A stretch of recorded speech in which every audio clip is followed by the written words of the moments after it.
ԵՀԿ գլխավոր քարտուղարը տարածաշրջանային այցով Երևան է եկել։ Հանդիպել է Նիկոլ Փաշինյանի և Արարատ Միրզոյանի հետ։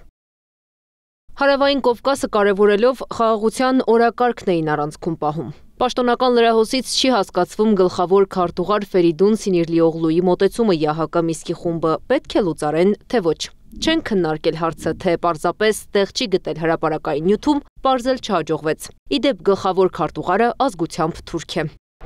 Խաղաղության պայմանագիր անունը ստացած համաձայնագրի կետերը համաձայնեցված են հայտարարությունից հետո և առաջ Բաքուն շարունակ պահանջում է լուծարել ԵՀԿ Միսկի խումբը։ Ալիևի պահանջով Հայաստանը պետք է դիմի ԵՀԿ-ին խումբը լուծարելու համար։ Այս հայտարարությունների ֆոնին ինչպես են մեկնաբանում հանրային ու քաղաքական գործիչները Սինիրլիօղլու այցը Հայաստան։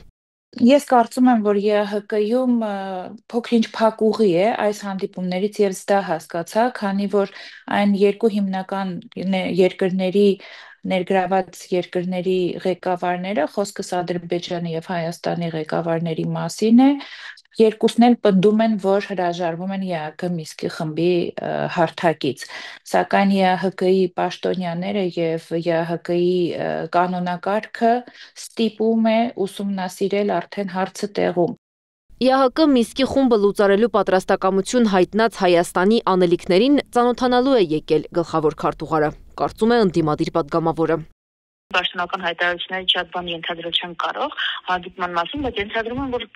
խոսակցությունը կամ զրույցը եղել է հենց այս հայտարարությունների շուրջ եւ ի վերջո Հայաստանի պաշտոնական տեսակետներն ու դիրքորոշումները ճշտելու շուրջ, թե ինչ են իրենք ակնկալում եւ սպասում ԵՀԿ Միսկի խմբի համանախագահությունից եւ ինչ են պատրաստվում անել նրա հետ։ Արցախի բռնազավթումից հետո Ադրբեջանն ու Հայաստանի գործող իշխանությունը միաբերան պնդում են Մինսկի խմբի համար քննարկման առարկան խնդիրն այլևս կարգավորված է եւ այդ ձևաչափը պահպանելու կարիք այլևս չկա։ Հայտարարություններին միացել էր նաեւ Ռուսաստանը, այդ մասին խոսել էր Մարիա Զախարովան։ Բազմիցս ասել ենք, ԵՀԿ Մինսկի խմբի մանդատն այլևս ակտուալ չէ։ ԵՀԿ գլխավոր քարտուղարն էլ է համակարծիք Մինսկի խմբի լուծարմանը։ Ինչ եզրակացնել հանդիպումից։ Ես չեմ կարող ասել նրանք դեմ են կամ կողմ, ես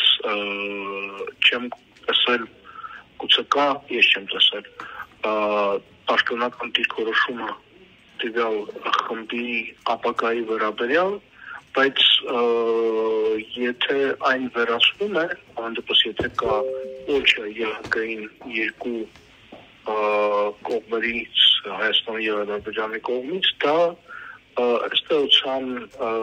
վերջ է դնում միակ միջազգայինորեն ճանաչված ձևաչափին։